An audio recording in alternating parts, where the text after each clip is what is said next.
You're listening to the Parents of Hardworking Teens podcast, episode 50. The 6 elements of exam technique, why they're important, and how each of them can increase your teens' exam results.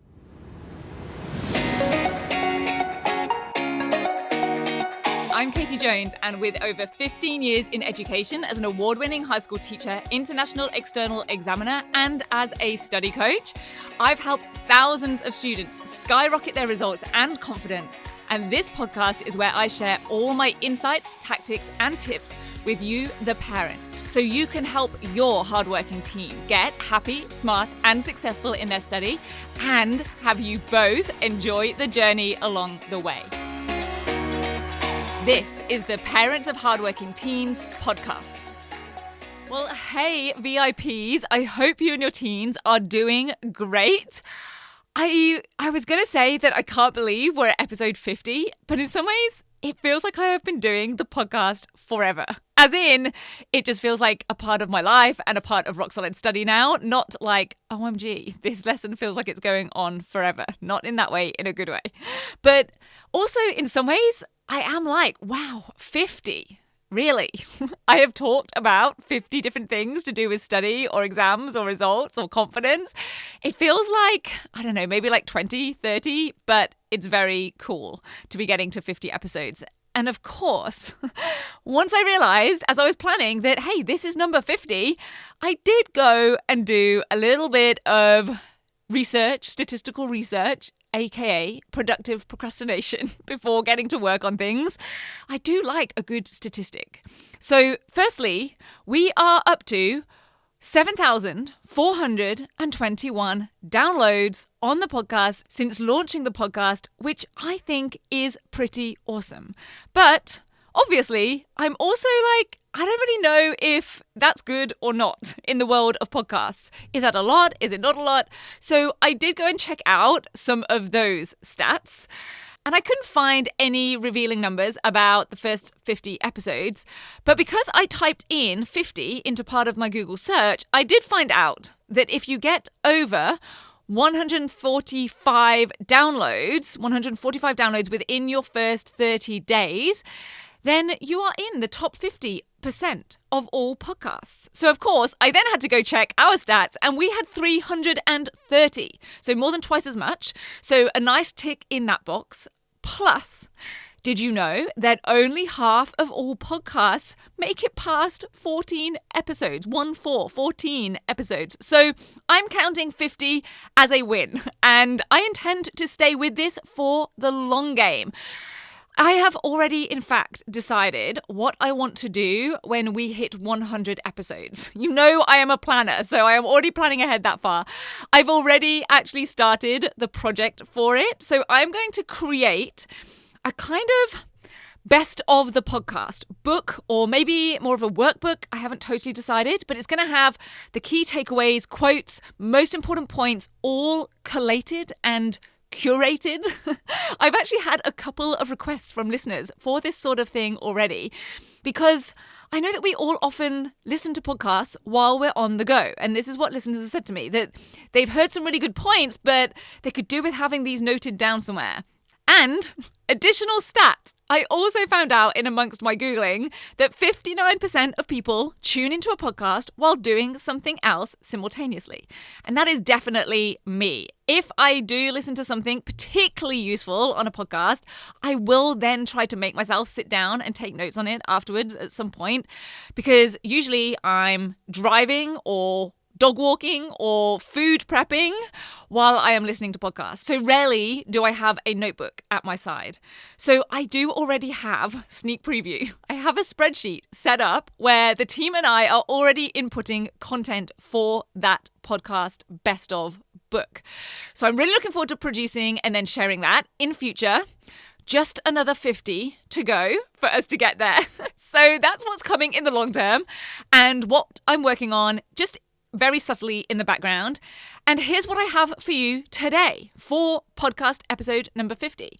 It is one of my favorite topics and a really important concept for all students: exam technique.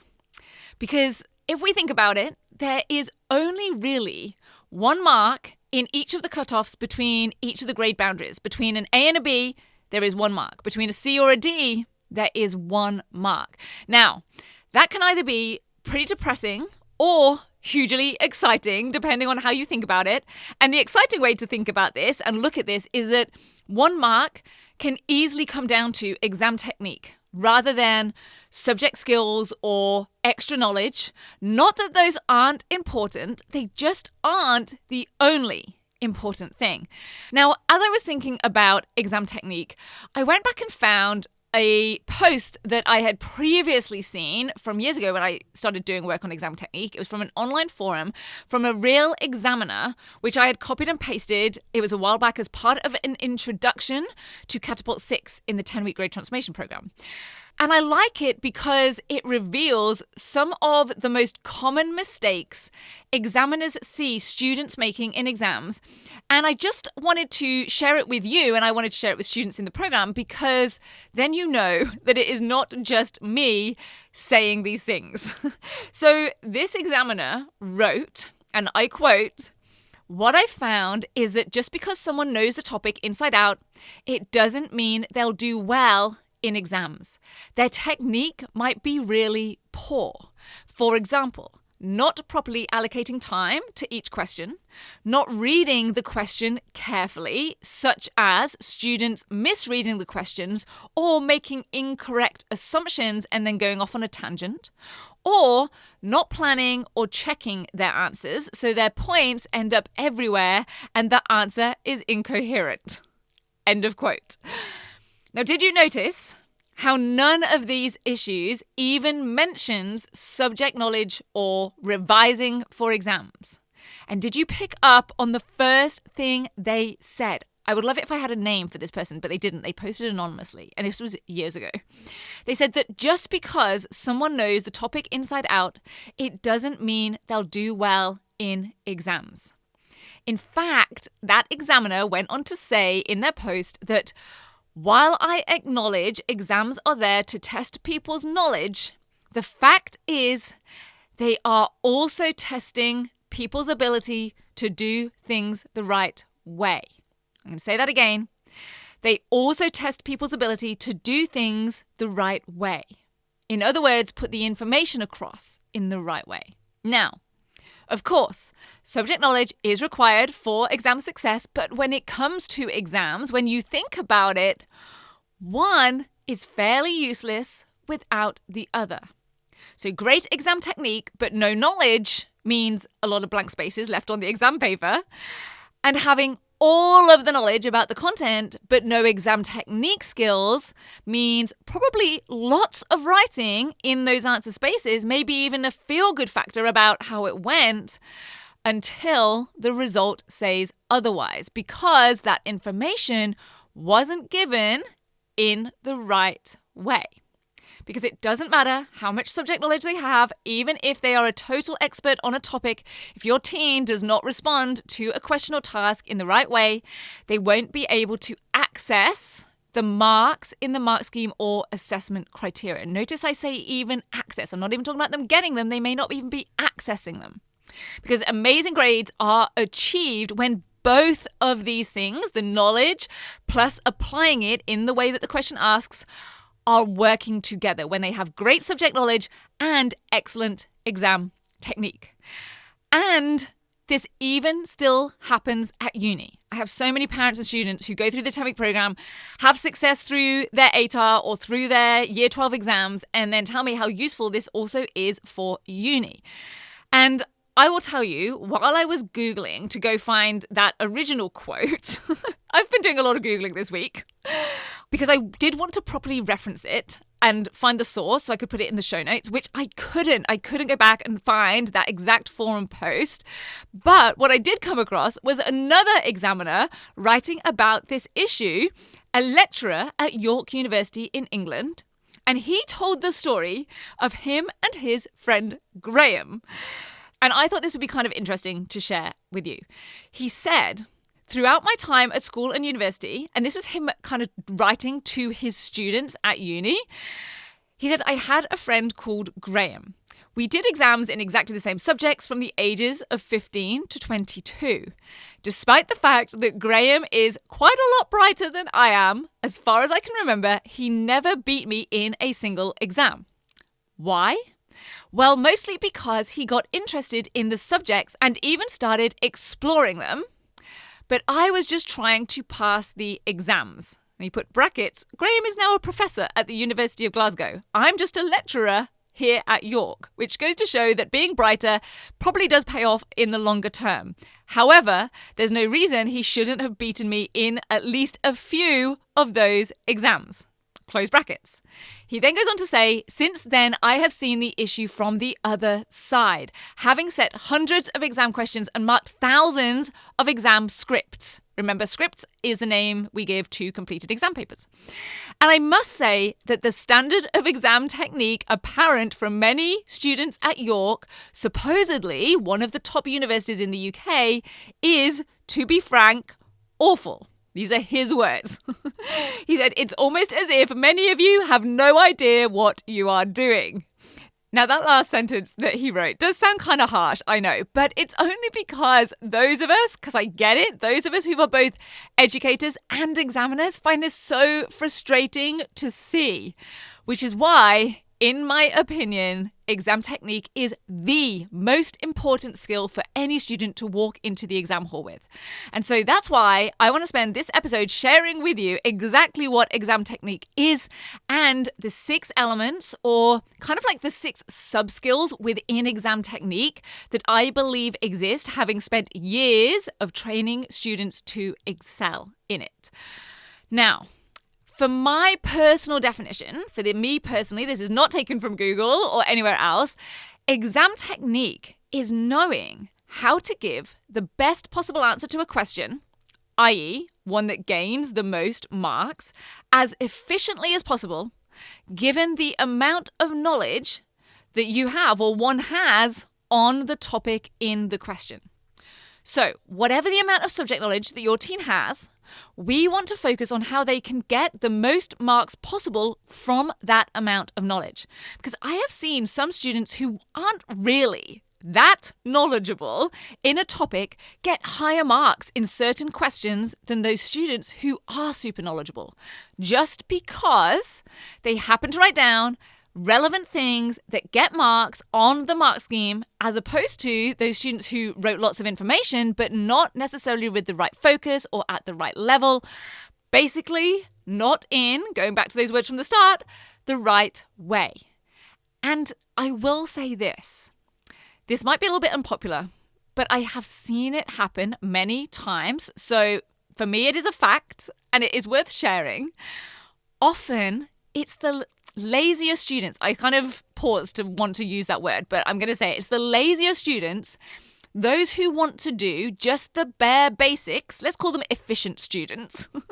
The bare basics to get by, who actually have the best exam technique. That is often the case.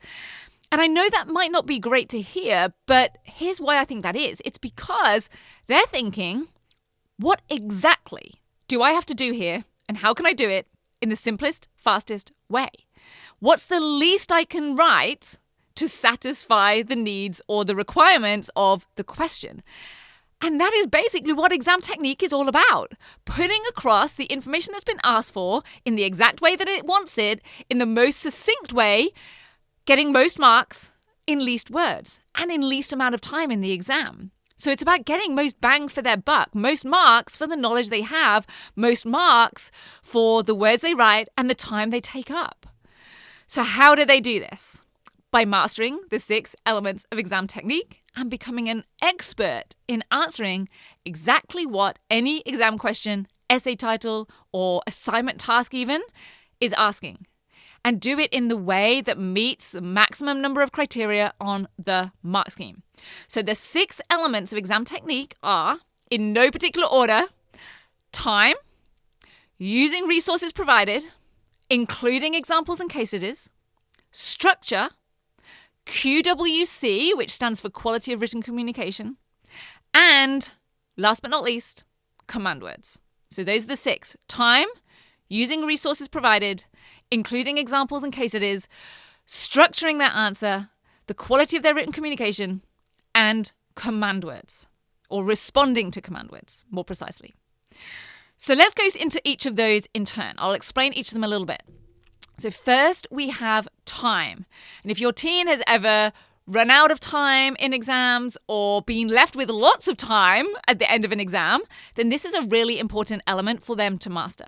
Now, as a general rule, minutes can be converted into marks.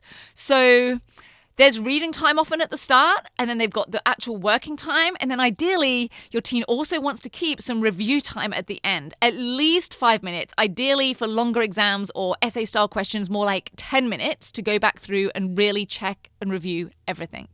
So let's say it's a 2-hour exam, 120 minutes, and they have 10 minutes reading, and they want to keep 10 minutes for reviewing. So that leaves us with 100 minutes for working time. And so then let's say, for easy maths, the paper is out of 50 marks. So as a guide, they should be allocating approximately 2 minutes per mark. So about 4 minutes to complete a 2-mark question, 20 minutes for a 10-mark question. And this isn't exact. I don't want students to get too caught up with this, but if when they're doing a practice paper, they realize they've just spent 10 minutes on a 2-mark response, they now know that they are most likely either writing too much, or if they're just not writing during that time, maybe they're becoming distracted, or maybe it's an indicator that they don't really know the content well enough because they are just sat there feeling stuck. But for most students who are running out of time, and I know this is often a thing for hardworking students, it's usually because they are writing too much. So they might be repeating the question back as part of their answer, which is never required, especially for short response questions in an exam. They just need to get straight to the answer. It might be by giving more information than is required, kind of hedging their bets, putting stuff in just in case. Or often it's also by repeating information, maybe just wording it a little bit differently, but really just making the same point over and over. Those are a few of the most common ways that I see students writing more than they need to and taking up too much time and therefore not having enough time in an exam. Okay, next element is the use of resources that might be provided in an exam or with a question. Students need to explicitly use and refer to anything they are given along with a question in an exam. They absolutely need to use and integrate any kind of stimulus or source. It might be something like a graph, a data table, a photograph, maybe a text extract. Whatever it is, any time that they are provided with a resource of any kind, they are expected to use it and refer to it clearly and explicitly in their answer. They can't just imply that they've used it. So, for example, one way would be to refer to a specific point and actually name that data point on a graph. It might be referring to specific numbers from a data table. If it's a photo, they need to state that maybe it's in the top right-hand corner of photo 2 and name it. The man is wearing a red hat, which symbolizes whatever it is they want to write about. Not just saying that red is symbolic of X, Y, or Z, they actually need to state specifically where that has come from on which photo. So often, students lose marks for just not explicitly and clearly and directly relating to a resource or source that they have been provided. And this ties in really nicely with our next element, using examples and case studies in their answers. This often really goes for extended responses. Students often need to include these in extended response questions, sometimes even if the question doesn't specifically tell them to. So if an English essay question asks about a theme like friendship, for example, from a text, they need to refer to some specific characters as examples, even if it doesn't say to in the question. Or if an extended response business studies question asks about competition in business, the student needs to likely include an example of two competing companies to help explain their point. And knowing exactly how and when to do this is a skill that's going to put your teen at a much higher level on the exam success scale. Okay, next we have structure. Students definitely don't want to miss out on marks because their points were in such a muddle that the marker missed one of them or just couldn't keep track of some of the links that were being made between them. And remember, links are needed for those higher level criteria. And also remember that examiners, yes, will read through answers carefully and often reread some answers 2 or 3 times to make sure they've picked everything up. But you just don't want to make it hard for the marker to find or give you marks or take the chance that they might just miss something. So answers to extended responses, and in particular, of course, essay questions, need to be clear and structured. In the examples I gave in the recent training event that I did for our next level students, I really found this to be true in all of my research for questions at 6+ marks. Now, this is for 2 reasons. We definitely want every mark possible to be picked up, but also because it's much more time efficient in terms of actually writing the response. So making a plan for all extended response answers is absolutely key. And before your teen says, "But I don't have time to write a plan. I do not have enough minutes in the exam to go writing a plan for each extended response question," I want to let them know that for every minute spent planning, double that amount of time is going to be saved in them writing a clear and succinct response. So 2 minutes spent planning means 4 minutes saved. 5 minutes planning a full essay response is going to be 10 minutes faster in actually writing that full essay. Now, I know that is going to be hard for some students to get on board with, but what I tell my next level students is if you feel like you don't have time to make a plan, that's the exact time you must write a plan. It's like an alarm bell. As soon as you're thinking, I don't have time to write a plan, that is the alarm that tells you, okay, I must write a plan. If you're that tight for time, that's when it is most important to be writing clearly, directly, and succinctly. Now, as you can probably tell, there are definitely overlaps between these 6 elements of exam technique. That's one of those overlaps between time and structure, and there are many more as well. This is why these things can make such a big difference. I talked about this back in episode 28, the skill web. That was one of my personal favorite episodes, and I did have a few emails about it as well from parents saying how much it just made sense. This is where fixing one element or developing one skill can have multiple flow-on effects and have multiple benefits and can help boost some of the other skills as well. I believe this is why we have so many stories of students changing their results massively in a small amount of time because of these overlaps and the multiple benefits of getting just one skill in place. So go check out that episode right after we have covered elements 5 and 6 here. So our 5th element is QWC. Quality of written communication.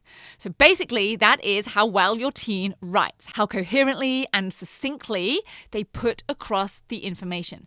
This includes things like their word choices, vocabulary, use of appropriate terminology or technical vocab. Basically, does their writing sound sophisticated, but also clear and succinct? So high quality, but not overly waffly or wordy. And is it accurate in terms of spelling, punctuation, and grammar? Now, for those of you with teens with things like dyslexia, please don't panic too much about this. Spelling is not as important for other subjects outside of English. As long as we can read what is intended, then it will absolutely get credited. But I do still want to make you aware that I have seen descriptors and marking criteria still specifically allocated to quality of written communication. That may not always be how it is worded on the mark scheme, but this happens even in subjects outside of English. Even in subjects, I have seen it in chemistry on an assignment task. So it is a thing. And it is usually still a small proportion of marks outside of English. But like we said at the start, one extra mark could be the difference of a whole grade. And finally, 6th element is, you might have guessed it, command words, also known as cognitive verbs, directives, task words. I have saved this on purpose for last because for me, it is the most important of all of the 6 elements. And I know I did say that these are in no particular order, but for this one, I kind of am saving the best till last.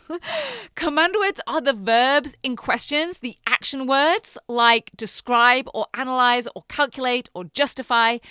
And your teen needs to really get really good at A, identifying them, B, knowing precisely what they're asking them to do, and C, how to respond to them. That is how they make sure they are actually answering the question, doing so at the right level of detail, and giving the markers what they have asked for. Now, I train students in all 6 of these elements of exam technique in detail in the 10-week grade transformation program. But I have a whole module. Catapult 7 is dedicated just to command words. It has its whole own module because it's so important, and frankly, there is quite a bit to it. But whether your teen is or isn't in the 10WGT, have a chat with them and have a think about which of these 6 elements you both believe are currently their strongest skills that they already do pretty well with, and which you consider might be their weaker areas, and which could be the highest priority for them to work on, which is going to be the thing that could make a huge difference if they get it fixed up or skilled up, would be a better way of putting it. And for now, just choose to develop that one priority skill. If they can master the exam technique element that is most holding them back, then just doing that will likely make a huge difference to their overall exam results.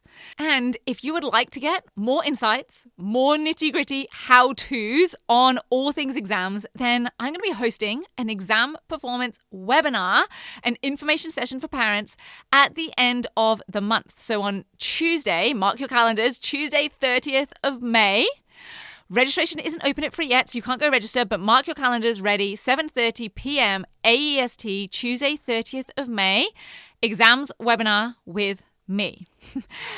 So I am totally in exam mode right now, and I'm going to keep sharing exam success tips and strategies for the next couple of weeks with you here on the podcast, because I know that lots of students will have mid-year exams, semester exams, trials coming up here in Australia and New Zealand, and that in the UK and in the Northern Hemisphere, students have their big final summer exams for GCSEs and A-levels. So stay tuned for all things exams over the next few weeks, and mark your calendars Tuesday, 30th of May for a special webinar with me.